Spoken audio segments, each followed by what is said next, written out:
Hello friend, are you an avid Terraria fan who's starting to get a little bored of the game? Perhaps you've done a couple of playthroughs and tried a whole bunch of different classes, but things are starting to feel kind of stale. Maybe you've also dipped your toes into modded content like Thorium or Calamity, but are in need of something fresh. Well, you've come to the right place. I've collated some of the games which Terraria players seem to enjoy quite a bit, so you can use this video as a starting point if you want to explore some other genres that you might also come to love. To be clear though, some of the games here are already wildly popular, and many of them aren't that new or recent. Chances are, you might already have heard or tried them out. But still, if there's even one that may interest you, then I think that's good enough for me. I'm Zuzucorn and I aim to entertain, encourage, and offer you a place to call home. So subscribe now and join the Zuzucorn family. Let's begin. Number 1. The Don't Starve franchise. Terraria is by definition an action-adventure, sandbox survival role-playing game. It features building, exploration, combat, and a whole bunch of different items and armor sets. Different people may enjoy different things in Terraria, but many of us Terrarians can't help but gravitate towards the Don't Starve franchise. It's no real surprise here though.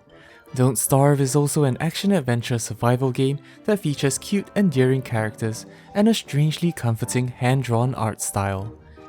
In Don't Starve, you are thrown into a strange world called The Constant, where every journey seems to be perpetually the same.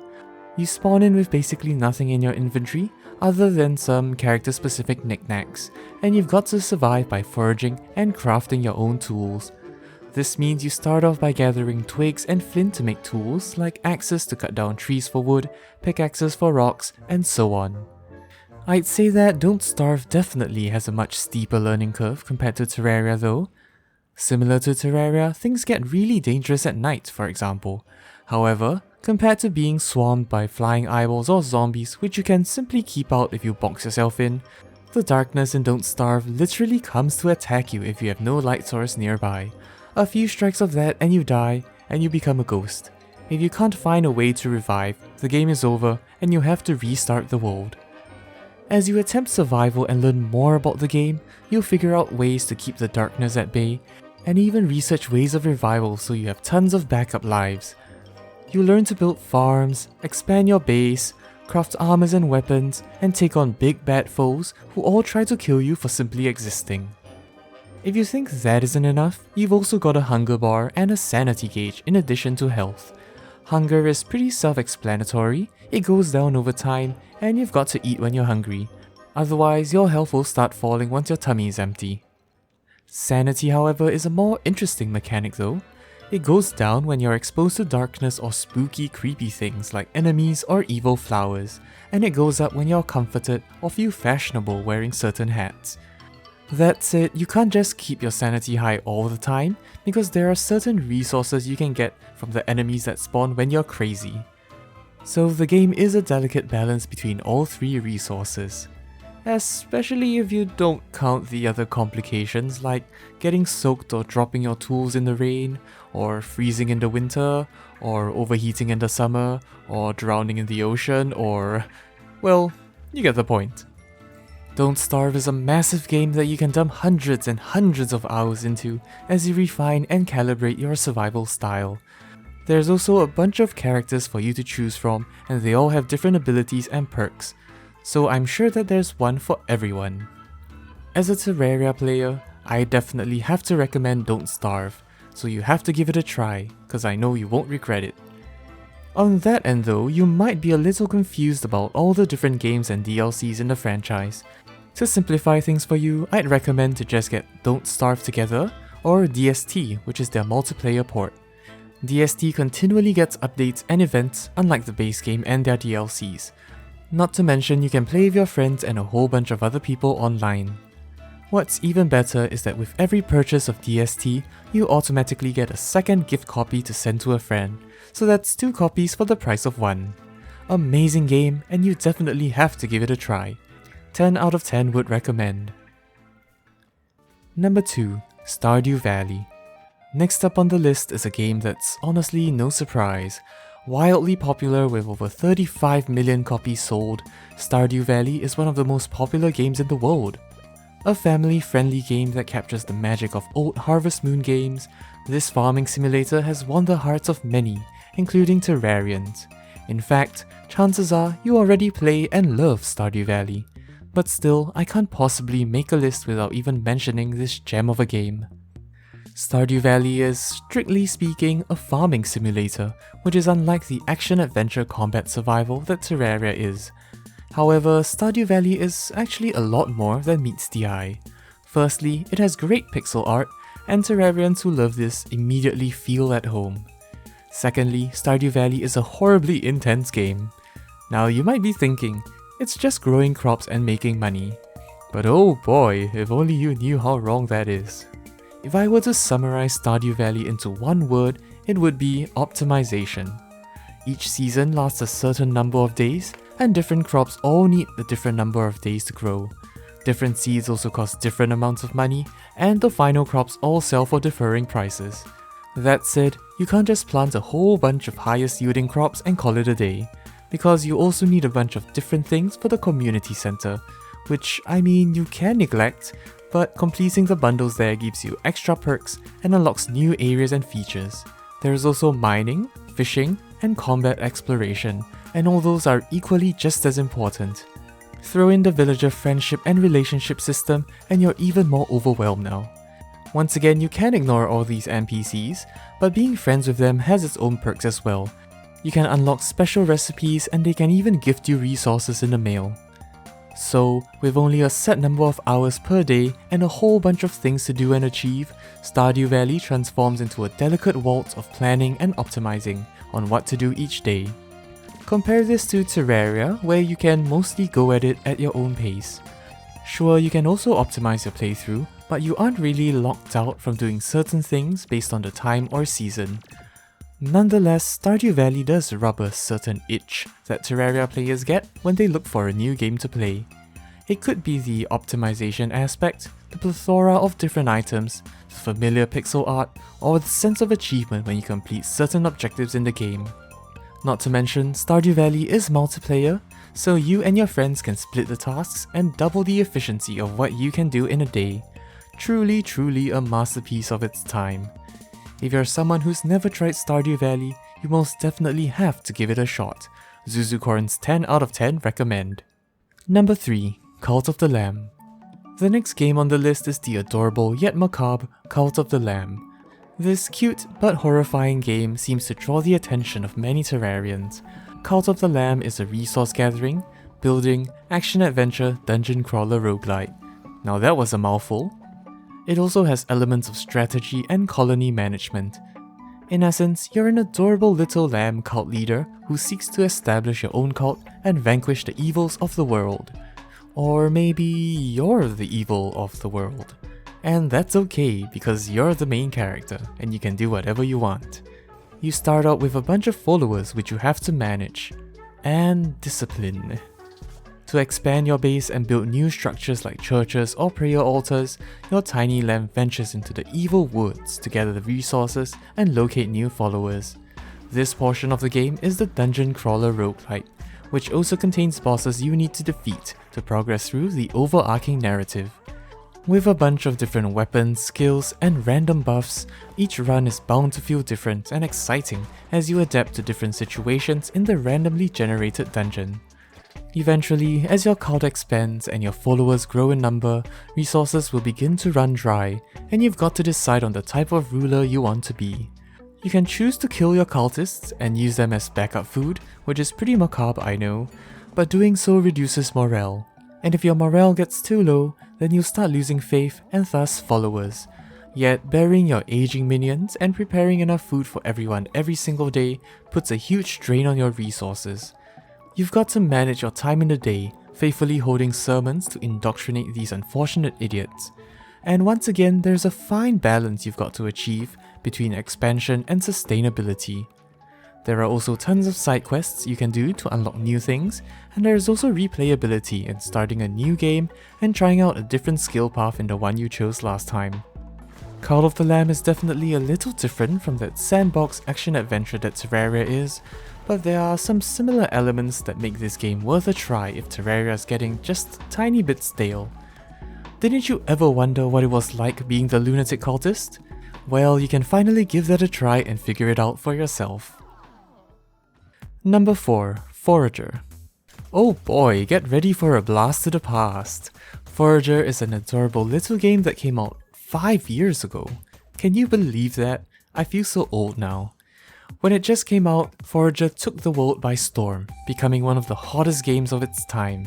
Even though it might be a little old now, it still holds a special place in my heart for being a great game when I'm bored of Terraria. To begin, you spawn in as a little tiny forager on an island, where you gather resources from wood and stone to craft upgrades. You then make a bunch of money which you use to buy adjacent islands, which directly translates to more resources. As you expand your landmass, you discover different biomes which have their own specific set of special resources that you'll need for some upgrade or item. So expansion is pretty necessary for progression. At its core, Forager is a resource game where you just upgrade and upgrade and upgrade until you're absolutely unstoppable. That said, the game also features a bunch of puzzles, side quests, dungeons, and even bosses. If you're not prepared for a challenge, you'll have to accumulate more resources and upgrade your gear.